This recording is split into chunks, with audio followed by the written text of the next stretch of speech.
Mais que fait Sophia avec cette œuf dans l'épisode 7 de From? Parce que cette scène pourrait révéler une des règles les plus importantes de From. Avant de continuer, je vais devoir spoiler l'épisode 7, donc si tu l'as pas vu, abonne-toi, enregistre la vidéo et reviens plus tard. Sophia choisit pas un œuf au hasard, elle les prend un par un, elle les sent, puis elle n'en garde un seul. Et quand elle écrase sur le torse de Roger, on voit qu'il contenait du sang. Donc cet œuf était fécondé. Une vie avait déjà commencé à se développer à l'intérieur. Puis elle lui murmure que c'est l'heure de jouer, et quelques heures plus tard, Roger se lève. L'idée la plus logique, c'est qu'elle a sacrifié une vie en formation pour en ramener une autre. Et ce principe existe partout dans From. Les enfants ont été sacrifiés pour offrir l'immortalité aux monstres, Smiley est revenu grâce à la grossesse de Fatima, et maintenant Sophia utilise peut-être la vie contenue dans un œuf pour appeler Roger dans son propre corps. Et si je te disais que le choix de l'œuf avait peut-être été préparé bien avant? En saison 3, quand Fatima commençait à se sentir mal pendant sa grossesse, Tilly est venue lui raconter une envie très étrange qu'elle avait lorsqu'elle était enceinte. Elle cassait des œufs pour lécher l'intérieur des coquilles, au point d'en récupérer dans la poubelle en cachette. À l'époque, ça ressemblait simplement à une anecdote sur les envies cheloues de la grossesse, mais après l'épisode 7, ça devient beaucoup moins innocent, parce que la grossesse de Fatima ne contenait pas un enfant normal. Son corps servait de réceptacle au retour de Smiley. Et Sophia, elle utilise un autre contenant de vie, un œuf fécondé pour faire revenir Roger. Dans les deux cas, on retrouve la même logique. Quelque chose se développe à l'intérieur d'une enveloppe vivante, puis cette enveloppe sert à ramener une créature qui aurait dû rester morte. Fatima était en quelque sorte le réceptacle de Smiley, l'œuf devient celui de Roger.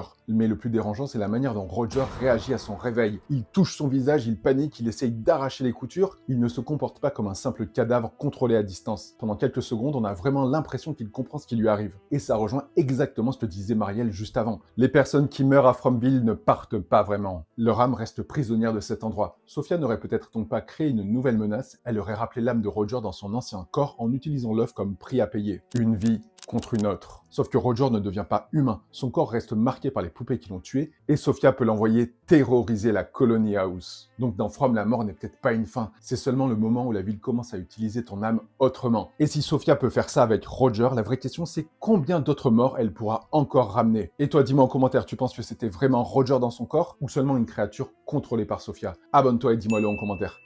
Non, mauvais talisman. Ah, là.